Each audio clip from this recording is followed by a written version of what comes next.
छत्तीसगढ़ में बीजेपी लोकसभा चुनाव को लेकर कांग्रेस से एक कदम आगे निकल चुकी। बीजेपी ने प्रदेश की 11 सीटों में अपने प्रत्याशियों की घोषणा कर दी है। इस घोषणा के बाद अब कांग्रेस का इंतजार है। आज दिल्ली में कांग्रेस स्क्रीनिंग कमेटी की बैठक आयोजित की गई। बैठक में प्रदेश के सभी 11 लोकसभा सीटों पर चर्चा की गई है। चर्चा इस बात की भी है कि कांग्रेस बीजेपी की सूची के बाद अपनी रणनीतियों में भी बदलाव करने जा रही है। कांग्रेस अपने कई बड़े नेताओं को लोकसभा चुनाव में झोंकने जा रही है। हालांकि कांग्रेस की रणनीति में किसी प्रकार के बदलाव से कांग्रेस के नेता इनकार कर रहे हैं। कांग्रेस के पास प्रत्याशी नहीं है, वह तो कोई लड़ने के लिए तैयार ही नहीं है। धर पकड़ के उसको लाया जा रहा है। अब देखिए, रायपुर में बृजमोहन अग्रवाल का नाम सुनते ही सांप सूंघ गया है।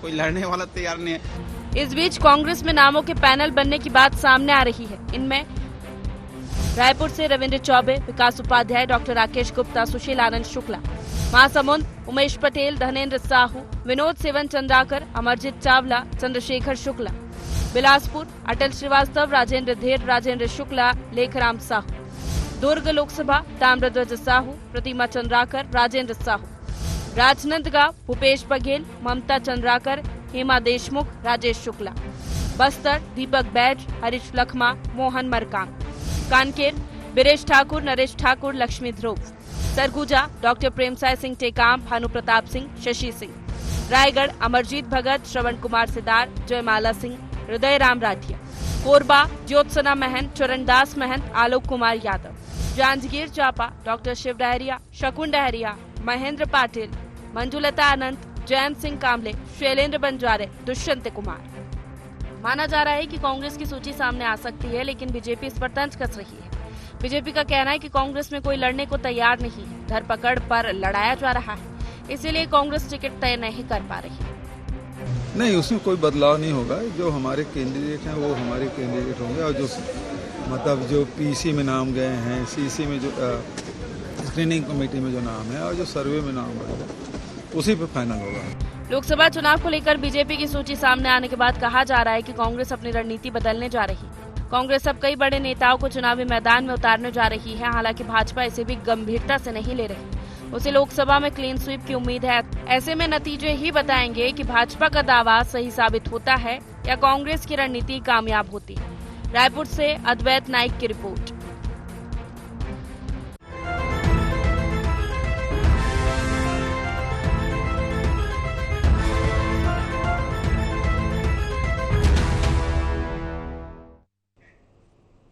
नमस्कार, गुहार छत्तीसगढ़, किसकी नीति से जीत में आपका स्वागत है। मैं हूं राजेश सक्सेना। आज इसी मसले पर, इसी विषय पर चर्चा होगी, बातचीत होगी, डिबेट होगी। लेकिन पहले एक नजर गुहार पॉइंट्स पर। क्या चुनावी तैयारियों में भारतीय जनता पार्टी ने मार ली बाजी?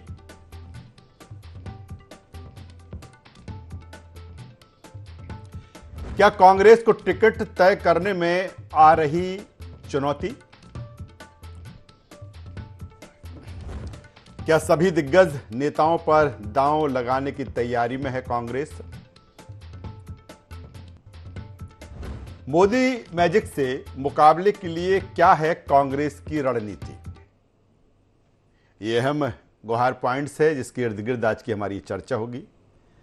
जिस तरह से अब वो समय है, वो वक्त है, वो समर है जब लोकसभा चुनाव धीरे धीरे नजदीक आते जा रहे हैं। ऐसे में छत्तीसगढ़ में जिस तरह से भारतीय जनता पार्टी ने अपने 11 के 11 जो कैंडिडेट हैं, जो प्रत्याशी हैं, उन्हें घोषित कर दिया है, लेकिन अभी कांग्रेस की सूची का इंतजार है। लेकिन जिस तरह से जो बदलते परिवेश की चीजें हैं, या सियासत है या राजनीति है, जो तैयारी है, उसमें भी बहुत कुछ होता है। अगर भारतीय जनता पार्टी ने पहले अपनी सूची जारी कर दी तो अब सवाल इस बात को लेकर है कि आखिर कांग्रेस अभी तक सूची अपनी जारी क्यों नहीं कर पाई। और इसका भी कहीं ना कहीं गुणा गणित होता है। यह कहा जाता है कि भारतीय जनता पार्टी की जो तैयारियां हैं काफी पुख्ता है, मजबूत है, क्योंकि उन्होंने एक झटके में 11 के 11 नाम फाइनल कर दिए। लेकिन कांग्रेस में अभी भी चिंतन और मंथन का दौर चल रहा है, और यहां तक कहा जा रहा है कि जिस तरह से जो एक सशक्त सूची आई है भारतीय जनता पार्टी की, कहीं ना कहीं कांग्रेस अपनी रणनीति बदलने की तरफ आगे बढ़ी है। ये भी बातें, ये भी चर्चा इस बात को लेकर है। दूसरा कि क्या कांग्रेस को अपने कैंडिडेट डिसाइड करने में चुनौतियों का सामना करना पड़ रहा है या देखना पड़ रहा है, क्योंकि Bharatiya Janata party clean sweep की बात कर रही है, 11 में से 11 जीतने की बात कर रही है। क्या फिर इसी को लेकर कांग्रेस ये चाहती है कि नहीं, हम इनको 11 में से 11 नहीं जीतने देंगे, हमारे कैंडिडेट भी दमदार होंगे और जब मुकाबला होगा तो जबरदस्त होगा और हम भी कई सीटों पर जीत कर आएंगे। आज इसी पर चर्चा होगी, बातचीत होगी, किसकी नीति से जीत मिलेगी, किसकी क्या रणनीति है, नीति है, इसी पे चर्चा होगी, बातचीत होगी। चर्चा शुरू करो उससे पहले अपने मेहमानों से आपका परिचय करा देता हूं, तारुफ करा देता हूं। 3 खास मेहमान इस पैनल में हमारे साथ जुड़ रहे हैं। हमारे साथ में डॉक्टर किरण बघेल जी, प्रवक्ता भारतीय जनता पार्टी छत्तीसगढ़, स्वागत है किरण जी आपका। हमारे साथ में डॉक्टर शिल्पा देवांगन जी, प्रवक्ता कांग्रेस छत्तीसगढ़, स्वागत शिल्पा जी आपका। और कौशल स्वर्णबर, वरिष्ठ पत्रकार हमारे साथ में है। कौशल जी, मैं आपका भी बहुत बहुत स्वागत करता हूं। सबसे पहले मैं डॉक्टर शिल्पा देवांगन जी आपके पास ही आता हूं कि आज का जो हमारा गुहार है, मान लीजिए कांग्रेस पर ही केंद्रित है। उसकी वजह यही है कि जब रण तैयार हो रहा है और ऐसे में भारतीय जनता पार्टी ने अपनी टीम उतार दी है, अनाउंस कर दिया है, 11 प्लेयर अब उनके सामने हैं, लेकिन अभी तक आपकी टीम नहीं दिख रही है, अभी तक आपके उम्मीदवार सामने नहीं आए हैं। क्या कांग्रेस को टिकट तय करने में किसी तरह की चुनौती का सामना करना पड़ रहा है, या फिर जिस तरह से भारतीय जनता पार्टी कह रही है कि इतने सशक्त जो उम्मीदवार हमने उतारे हैं, तो सोचना पड़ रहा है कांग्रेस को, वो यहां तक कह रहा है कि लड़ने के लिए कोई तैयार नहीं है। डॉक्टर शिल्पा देवांगन जी क्या कहेंगे? जी नमस्कार जी। देखिए राजेश जी, भारतीय जनता पार्टी के इस तरीके के मनगढ़ंत बात कहे जाने से कांग्रेस को कोई फर्क नहीं पड़ता है। आप जानते हैं कांग्रेस एक बहुत ही पुरानी और लोकतांत्रिक अनुभवी पार्टी है। अनुभव के हिसाब से वो अपने कार्यकर्ताओं से भी प्रसंग लेती है, दावेदारियां भी मंगवाती है, कार्यकर्ताओं से पूछा जाता है, बड़े और छोटे सभी नेताओं से समन्वय स्थापित करके, और सीसी की जिस हिसाब से बैठक और मंथन चल रही है, तो विनियाबिलिटी के हिसाब से, अपनी नीति के हिसाब से कांग्रेस टिकट का वितरण करती है और प्रत्याशी चुनती है।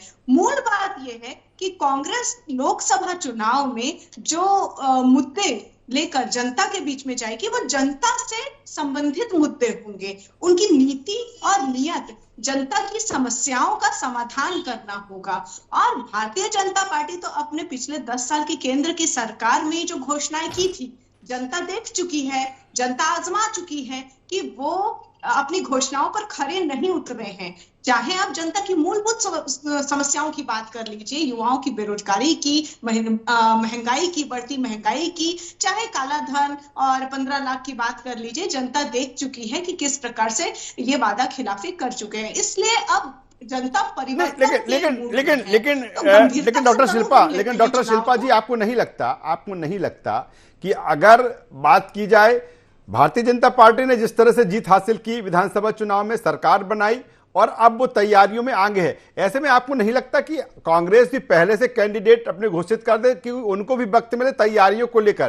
क्योंकि वो तो कह रहा है कि इस बार हम क्लीन स्वीप करेंगे, हम 11 से 11 भी जीतेंगे। वैसे भी जो पिछला प्रदर्शन है वो भी उनका बेहतर है, 9 सीटें उन्होंने जीती थी। तो ऐसे में अगर कांग्रेस पहले से अपने कैंडिडेट जिनको लड़ाना था उनको घोषित कर देती, तो उनको भी एक स्पेस मिलता काम करने के लिए, जनता के बीच में जाने के लिए। लगता है कि इसमें पिछड़ रही है कांग्रेस? देखिए, हमने अपने प्रत्याशियों को और कार्यकर्ताओं को इंगित कर दिया है कि वो पूरी तैयारी रखें और मुद्दे क्या क्या है वो भी एकदम क्लियर उनको बता दिया गया है। क्योंकि राहुल गांधी जी जिस हिसाब से यात्रा कर रहे हैं, लोगों के बीच जाकर लोगों की समस्याओं को सुनकर, तो मुद्दे तो हर कार्यकर्ता, कांग्रेस के हर नेता, हर सिपाही को पता है कि हम जनता की समस्याओं के मुद्दों को उठाने वाले हैं, जो कि भारतीय जनता पार्टी जनता की समस्याओं से विमुख हो रही है। अभी तक 10 साल में जनता भी देख रही है। तो निश्चित रूप से चलिए गंभीरता से लेते हैं। चलिए, क्या मैं छोटा सा 30 सेकंड का जवाब, क्या आप कह रहे हैं कि राहुल गांधी जिस तरह से भारत जोड़ो न्याय यात्रा के जरिए निकल, इसलिए डिले हो रहा है?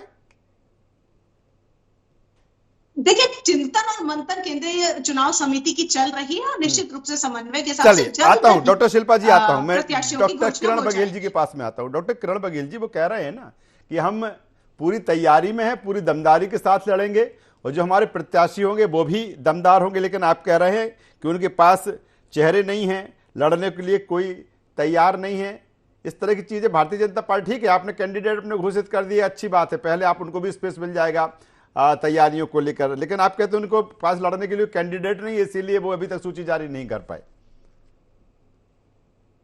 बिल्कुल राजेश जी, हम यही मान रहे हैं कि इनके पास कहीं ना कहीं असमंजस की स्थिति है, मन मुटाव है, आपसी कलह। कांग्रेस पार्टी, छत्तीसगढ़ कांग्रेस पार्टी की आपसी कलह तो किसी से छिपी नहीं है, तो ये बिल्कुल जग जाहिर बात है कि इनके पास सही में कोई कैंडिडेट नहीं जिसे उतार पाए, भले ये अमली जामा पहना है का। राजेश जी, आप देख सकते हैं भारतीय जनता पार्टी ने प्रत्याशी घोषणा करने में भी बाजी मारी थी, तैयारी में भी बाजी मारी। इस बार भी हमने प्रत्याशी की घोषणा करने में इनसे पहले हम आगे बढ़ गए, और साथ ही साथ हमारी चुनाव तैयारी लगातार विधानसभा के जीतने के बाद, सरकार बनने के साथ साथ हमारी लोकसभा के चुनाव की तैयारी बिल्कुल जारी हो गई है। लगातार बैठकें हो रही हैं, हमने जो बड़े बड़े घोषणा की थी हमारे घोषणा पत्र में, वो भी हम लगातार पूरे कर रहे हैं। तो मुझे लगता है छत्तीसगढ़ कांग्रेस ने पहले से ही सरेंडर कर लिया, और मुझे लगता है क्लीन स्वीप हमको छत्तीसगढ़ में तो मिलने वाला है, क्योंकि पिछली बार देख सकते हैं विपरीत परिस्थितियों में जब इनकी सरकार थी तब हम मात्र 2 सीट से चुके थे। तो मुझे लगता है अब तो डबल इंजन की सरकार है, छत्तीसगढ़ की जनता देख रही है किस प्रकार विष्णु सरकार नित्य नए घोषणाएं जो की थी उसे वादा पूरी कर रही है। 8 तारीख को भतारी बंधन योजना लागू होने वाली है, 9 तारीख को किसान महाकुंभ लगने वाला है, जिसमें अंतर की राशि दे दी जाएगी। पीएससी घोटाले को लेकर जो युवाओं से हमने वादे किए थे उसमें सीबीआई जांच की बात कर दी, 18 लाख आवास जो उनके थे वो भी हमने स्वीकृत करा दिए। तो छत्तीसगढ़ की जनता लगातार हमारे द्वारा जो घोषणा किए गए थे उससे पूरी होते देख रही है, और जो डबल इंजन की सरकार है, मोदी की गारंटी जिसपे महिलाओं ने विश्वास किया था, उस पर भी हम खरे उतर रहे हैं। तो मुझे लगता है कि हमने कोई भी चुनाव को छोटा नहीं समझा, कम नहीं समझा। लेकिन डॉक्टर किरण बघेल वो इस सूत्र पे भी काम कर रहा है। वो कहते हैं कि 2018 में हमने देखा कि जिस तरह से हम इतने बड़ी सीटों को लेकर जीत कर आए थे, लेकिन जब 19 में लोकसभा हुए तो आप देखिए भारतीय जनता पार्टी ने जो 9 सीटी, अब वैसे ही ठीक उसका गुणागणित उलट होगा 2024 में। बिल्कुल ही राजेश जी, आप खुद देख रहे हैं इंडिया गठबंधन का हाल क्या है। इनके एक नेता एक एक करके पार्टी छोड़ के जा रहे हैं। इनके जो सबसे बड़े निर्णायक नेता थे नीतीश जी, वो खुद स्वयं इनका इंडिया गठबंधन तोड़ के जा चुके हैं। और मुझे लगता है बिना दुल्हे का बारात या बिना मुद्दे का विपक्ष या बिना नेता के विपक्ष, मुझे लगता है कोई जनता बहुत समझदार है। और चलिए, जनता समझदार है। डॉक्टर किरण बघेल, आता हूं सेकंड राउंड में आपके पास में आऊंगा। वरिष्ठ पत्रकार कौशल सुवर्णबर जी हमारे साथ में हैं। कौशल जी, मैं सबसे पहले, इससे पहले कि अगला सवाल करूं, मैं ये समझना चाहूंगा कि जिस तरह से भारतीय जनता पार्टी ने पहले अपने उम्मीदवार घोषित कर दिए हैं, कितना इसका फायदा होता है, या क्या कह सकते हैं कि कितना एक मनोवैज्ञानिक दबाव, क्योंकि तमाम सारी चीजें, तमाम सारे आज वर्तमान में जिस तरह से चुनाव लड़े जाते हैं, एक स्ट्रेटजी पर, रणनीति पर काम होता है। इस रणनीति को किस रूप में देखते हो, इसका असर होता है? फिर मैं दूसरे सवाल के साथ में आऊंगा। कौशल जी। राजेश जी, निश्चित तौर पर जब कैंडिडेट की घोषणा पहले कर दी जाती तो मनोवैज्ञानिक से की बढ़त बना ली जाती किसी भी राजनीतिक दल के द्वारा। जब आप देखते हैं कि विधानसभा चुनाव के समय में भारतीय जनता पार्टी ने अपने प्रत्याशियों की घोषणा पहले की थी, कांग्रेस ने बाद में की थी। क्योंकि देखिए, चुनाव का जब परिदृश्य होता है, विधानसभा एक छोटा क्षेत्र होता है। जब लोकसभा की बात करते हैं तो एक लोकसभा में 8-8, 9-9 विधानसभाएं होती हैं। तो चूंकि जिस तरह से भारतीय जनता पार्टी ने अपने प्रत्याशियों की पहले घोषणा की है, तो निश्चित तौर पर भारतीय जनता पार्टी ने कांग्रेस पर मनोवैज्ञानिक बढ़त तो ले ली है। लेकिन जिस तरह से क्लीन स्वीप की बात हो रही है, जिस तरह 370 पार की बात हो रही है, जिस तरह 400 की पार हो रही है, तो इस तरह की जब बातें होती तो मुझे लगता है कि इसमें जो कॉन्फिडेंस के अलावा अहम भी ज्यादा दिखता है। तो मुझे ऐसा लगता है कि जब आप सत्ता में होते हैं तो चुनाव लड़ना काफी मुश्किल हो जाता है। जहां तक आपने कैंडिडेट घोषणा करने की बात की है, तो अभी आप देखेंगे छत्तीसगढ़ में भारतीय जनता पार्टी की सरकार है। उस कंडीशन में जो पिछले जितने भी चुनाव में सबसे ज्यादा इस बार सीट भारतीय जनता पार्टी ने जीती है। लेकिन आप देखेंगे 3 महीने होने को आ रहे हैं, और 3 महीने बाद जो सबसे बड़ी जो योजना है, भतारी बंधन और धान के अंतर की राशि, वो 3 महीने बाद लगभग 2-4 दिन के बाद शुरू करने जा रही है। तो कहीं कहीं पब्लिक के बीच ये मैसेज की जाता है कि क्या सरकार चुनाव को देखते हुए जारी नहीं कर रही है, क्योंकि लोगों को समझाना बड़ा आसान नहीं होता है कोई भी चीज। तो क्या जब आप सत्ता में होते हैं तो जब आपकी जो योजनाएं होती है, जिन योजनाओं के दम पर आप सरकार में आते हैं, यदि उन योजनाओं को पूरा करने में आप देरी करते हैं या फिर ऐसे अवसर की तलाश करते हैं जब आपको उसका राजनीतिक या मनोवैज्ञानिक लाभ मिलते दिखता है, तो कहीं कहीं पब्लिक के बीच एक मैसेज जरूर जाता है। सर एक अहम सवाल और है, एक अहम सवाल और है कि अब जिस तरह से ये भी कहा जा रहा है कि कांग्रेस अपने दिग्गजों को, कई जो वर्तमान विधायक हैं उसमें पूर्व मुख्यमंत्री भूपेश बघेल का भी नाम आ रहा है, दीपक बैज ऑलरेडी सांसद हैं, इसके अलावा तमाम सारे जो मंत्री रहे हैं भूपेश कैबिनेट में, वो अधिकांश बड़े चेहरों को उतार सकती हैं। क्या इस तरह की रणनीति पर काम कर सकती है कांग्रेस? निश्चित तौर पर प्रदेश कांग्रेस कमेटी ने जो पैनल तैयार किया है, इनमें जो पहला नाम है कांग्रेस सरकार के सभी मंत्रियों के नाम है। मुख्यमंत्री भूपेश बघेल, मुख्यमंत्री टी.एस. सिंहदेव, रवि चौबे, ताम्रध्वज साहू, उमेश पटेल, अनिला भेड़िया, सिर्फ कवासी लखमा का नाम उसमें नहीं है। बाकी क्योंकि दीपक बैज वर्तमान में सांसद है, इसलिए उन सभी नेताओं के नाम है जो पूर्व में सरकार में मंत्री रहे हैं। इवन विधानसभा के जो अध्यक्ष रहे डॉक्टर चरण दास महंत जो वर्तमान में नेता प्रतिपक्ष हैं, उनका भी नाम कोरबा सीट से। तो कहीं भी कांग्रेस इस बार किसी भी सूरत पे भारतीय जनता पार्टी के लिए रास्ता आसान नहीं करने वाली है, और वो ये चाहती है कि जो 11-0 का जो लक्ष्य लेके भारतीय जनता पार्टी चल रही है उसको किसी भी सूरत में वो सफल नहीं होने देंगे। यही वजह है कि जो दिग्गज हैं, जिनका नाम जानते हैं लोग, जिनकी एक बखत है क्षेत्र में, ऐसे लोगों को टिकट देने की कोशिश जारी है। और आज दिल्ली में इस पर मंथन भी चल रहा है, क्योंकि भूपेश बघेल और सिंहदेव चुनाव लड़ने से इंकार कर चुके हैं, महंत जी चुनाव लड़ने से इंकार कर चुके हैं। लेकिन यदि पार्टी आला कमान डिसीजन लेती है तो मुझे ऐसा लगता है। चलिए, बेहतर बात कौशल जी आप कर रहे हैं कि अगर पार्टी का हाईकमान ये डिसीजन ले लेगा कि नहीं, हमें फला कैंडिडेट को कितना भी बड़ा क्यों ना हो वो लड़ाना है, तो वो लड़ाएगी। मैं सीधे एक बार फिर डॉक्टर शिल्पा जी के पास में आ जाता हूं।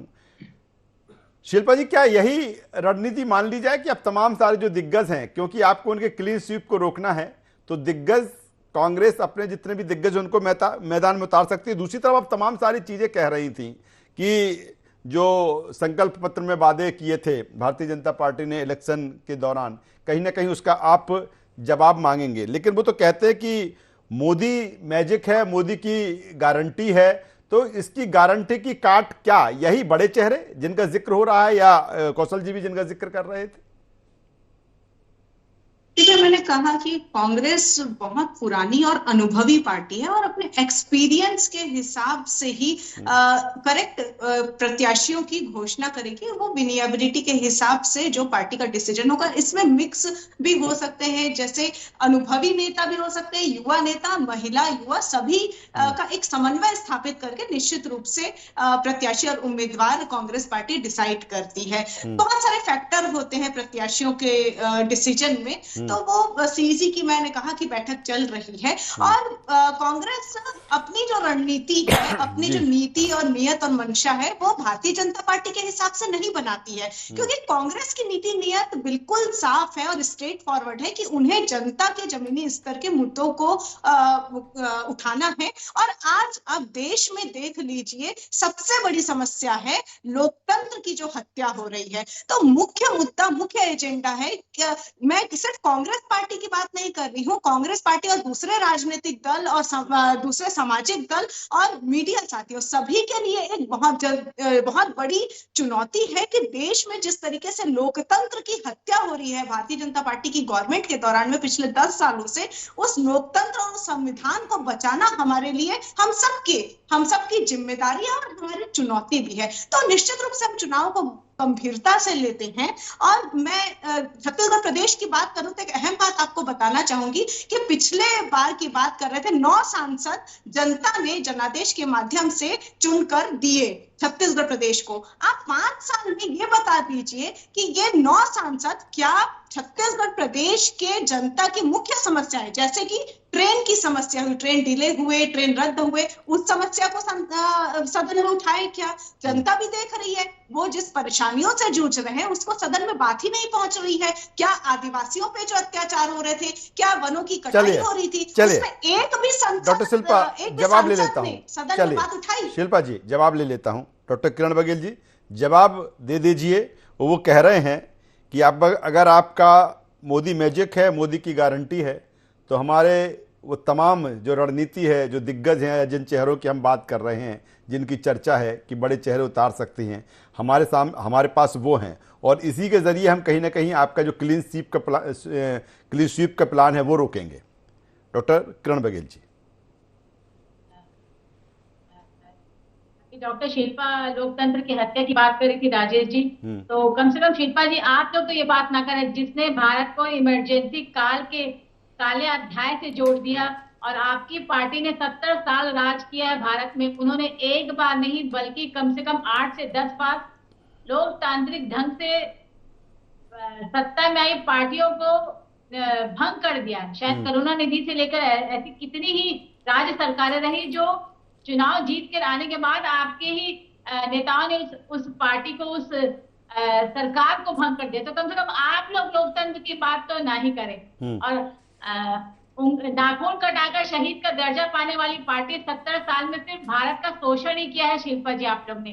रही बात मोदी मैजिक की, तो निरंतर आप देख रहे हैं भारत आज विश्व लेकिन डॉक्टर किरण जी एक सवाल ये भी है कि आप क्लीन स्वीप की बात कर रहे हैं, आप 11 में से 11 जीतने की बात कर रहे हैं। अगर हम विधानसभा 2023 चुनाव की बात करें तो तमाम सीटें आपने भी हारी हैं, वो उनके भी कांग्रेस के जो विधायक हैं वो जीत कर आए हैं। तो उन विधानसभा क्षेत्रों में भारतीय जनता पार्टी कैसे जीतेगी? वो भी तो कह रहे हैं कि नहीं, आप कहते हैं हम 11 से में 11 जीतेंगे, बोले नहीं हम जीत के दिखाएंगे। उसके पीछे भी उनकी वजह है कि उनके भी तमाम सारे विधायक जीत कर आए हैं।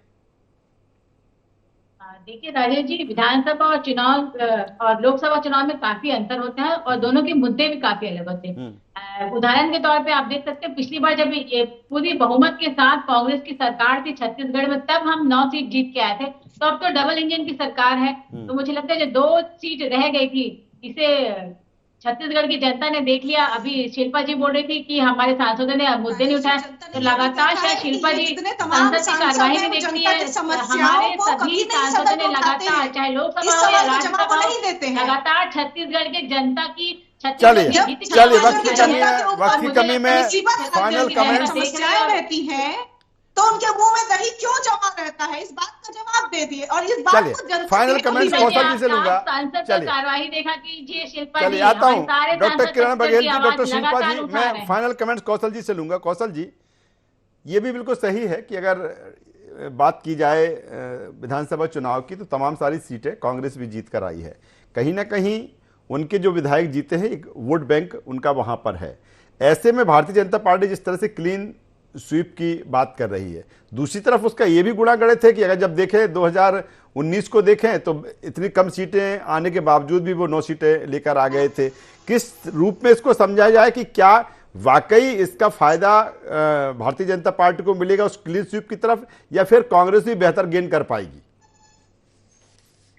देखिए राजेश जी, 2019 और 2024 के चुनाव में मुझे लगता है काफी अंतर है, क्योंकि पिछले बार मोदी सरकार को 5 साल हुए थे, इस बार 10 साल पूरे हो चुके हैं। और जो देश का जो मिजाज लगातार सवाल उठाए जा रहे हैं, आप बिहार की तरफ देखिए, कहीं से जिस तरह से बातें दिख रही है, मुझे ऐसा लगता है कि जब आप सरकार में होते, मैंने पहले ही कहा था काफी कठिन चुनाव होता रहा, 10 साल बाद निश्चित तौर पर मोदी का मैजिक चल रहा है पूरे देश में, से कोई आप जुड़ना नहीं सकते। लेकिन क्लीन स्वीप की जो बात है और जिस तरह की बातें होती, मुझे लगता है कि ये हद तक जो मनोवैज्ञानिक जो बढ़त लेने की बात भारतीय जनता पार्टी करती है, उसी दिशा में उनका एक प्रयास है। और जिस तरह से परिणाम आप देखेंगे, निश्चित तौर पर मुझे लगता है कि यहाँ पर जिस तरह से पिछले 9-2, 9-1 इस तरह से रहे, उसी तरह से 9-3, 9-4 या फिर जो 11 सीटें हैं उसमें से पूरे 11 भारतीय जनता पार्टी नहीं जीत पाएगी। मुझे ऐसा लगता है कांग्रेस की भी यहाँ पर अच्छी खासी जो बढ़त है पिछले चुनाव से, मुझे लगता है कि 2 सीट से 3 सीट तक जा सकते हैं, क्योंकि जिस तरह से हम गणित देख रहे हैं लगभग 2 से 3 सीट तक वो भी इस बार भी गेन कर सकते हैं, ऐसा मुझे लगता है। चलिए, बेहतर बात आप कर रहे हैं। तो कुल मिलाकर देखा जाए छत्तीसगढ़ में जो लोकसभा का रण है, अगर एक तरफ भारतीय जनता पार्टी की बात करें तो भारतीय जनता पार्टी मोदी मैजिक, मोदी की गारंटी, फिर राम लला की प्राण प्रतिष्ठा, तमाम सारी चीजें हैं और इनको लेकर मैदान में दिखेगी। वहीं अगर कांग्रेस की जिस तरह से खबर है, जिस तरह की रणनीति नजर आ रही कि दिग्गजों पर वो दांव लगा सकती है और प्लान यही है कि भारतीय जनता पार्टी का जो दावा है क्लीन स्वीप का, उसे रोका जाए। लेकिन भारतीय जनता पार्टी भी तमाम सारे मुद्दे मोदी के चेहरे पर आगे बढ़ती हुई छत्तीसगढ़ में नजर आएगी। देखना होगा आने वाले समय में किस तरह से मुकाबला होगा, किस तरह की रणनीति होगी। तीनों मेहमानों का बहुत धन्यवाद, शुक्रिया। तो जिस तरह से छत्तीसगढ़ में जो लोकसभा चुनाव को लेकर अब जंग नजर आ रही है और इस जंग में भारतीय जनता पार्टी ने हालांकि उम्मीदवारों को लेकर पहले बाजी मार ली है। इंतजार है कांग्रेस की सूची का, और कांग्रेस की सूची आने के बाद दोनों तरफ से जब टीमें तैयार होंगी तो देखना होगा कि मुकाबला किस तरह से होगा। गुहार छत्तीसगढ़ में बस इतना ही। INA 24 पर खबरों का सिलसिला लगातार जारी है, बने रहिए हमारे साथ। नमस्कार।